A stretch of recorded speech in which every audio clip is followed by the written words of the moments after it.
با نوشابه مخورم چرا نوشابه؟ با ویسکی بخورم نه با ودکا بخور.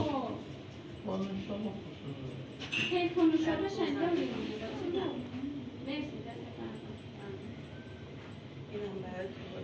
یکی دیگه هم پیدا شد. چرا؟ آب شدی؟ من هم شد. چی؟ دارم فیلم میگیرم وسط شی میگیرم. میخوام بری یارو بفرستم. والله تو باید خانوادگی نشستی فیلم نگیرم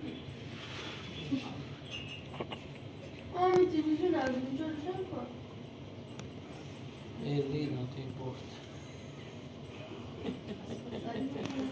آب برقا رفته آمده.